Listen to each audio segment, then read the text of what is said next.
Kung ganito naman kaganda ang sasalubong sa inyo araw-araw, tipong babiyahe sa kayo ng panda na tricycle. Hihinto sa gabi at gigising sa ganitong tanawin. Okay ba sa inyo yan, Biheros? Yan ang trip ng mag-asawang travel content creators na sina Benjo at Rox. Ang kanila kasing sasakyan, hindi lang silang nakasakay. Buong bahay! Medyo mabigat pa ang katawan bumangon nitong isa.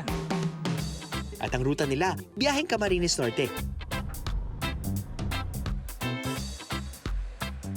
Parang napapanood ko to sa TV at ka lang. Sir, to, di ba? Wait lang, kilala mo ba yun? Pati nga. Yes, Oy, hello, sir! hi! Hello! Hello! Kilala kita. Hello! Kamusta? Kailangan mo daw ng ride. Kailangan mo daw ng Actually, kailangan ko nga ng ride. Saan kayo papunta?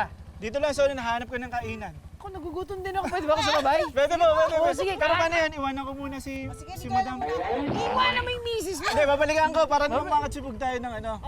Ganon? Oo, Pwede yan. Tayo magde-date? Malapit lang naman eh. Babalikan ko Malapit si lang. Mrs. Oo, sige, Dalawahan sige. lang kasi ito. Okay, alright. Grabe ka naman, Benjo. Balikan mo naman doon si Mrs., ha?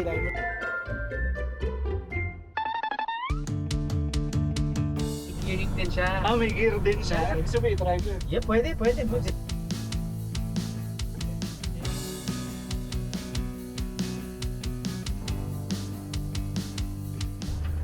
Say. Balikan ko na si Mrs. Oo nga pala. Babalikan mo nga pala si misis. Habang ako, chill muna sa paborito niyong camping spot.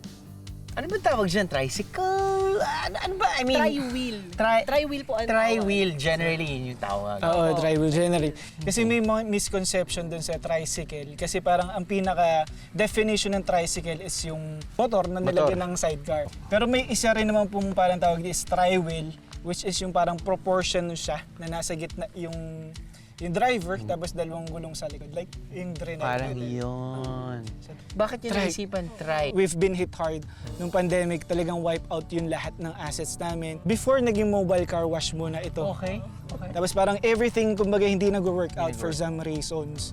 So sabi ko, why don't we just go ahead with our plan A, which is yung mag-travel. Yun talaga yung passion namin. At dahil strike anywhere ang atake, minsan na rin silang nasiraan sa daan at hindi rin nakaligtas sa bagyo.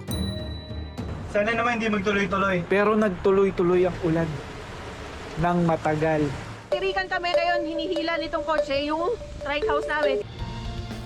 Pero yan daw ang mas nagpatibay ng kanilang adventure. Kaya si Benjo, Rox at ang kanilang mga trike tuloy ang pagbiyahe. And then you're happy because you guys are traveling. Yes, Parang yes. Tapos, yun, sabi ko, if we can make parang a career out of itong pagta-travel, then we're doing life right, parang gano'n. Tama. So, kagaya mo, sir. Biyahe ni Drew. Biyahe! diba? Pwede. Lahat naman pwede sumama sa biyahe. Yes! Oo! May living area, bedroom, kitchen at CR parang bahay na talaga. Mula sa nawalan kayo, ngayon, happy na kayo. Happiness kasi, sir, it's kumbaga for me, it's a decision. Kasi lagi namang meron mga bagay na hindi umaayon. So, actually hanggang ngayon medyo struggling. Pero we cannot wait for things to be parang perfect. Correct. Para mag-decide kami to be happy, to do our You gotta thing. keep on grinding, you gotta keep on moving, you gotta keep on Absolutely. thinking of Yes, things to work. Yes. Looks like it's working naman now. Yeah. Congrats.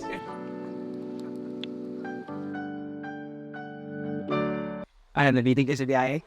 God! All you gotta do is just subscribe to the YouTube channel of JMA Public Affairs and you can just watch all the Behind the Drew episodes all day, forever in your life. Let's go! Yeehaw!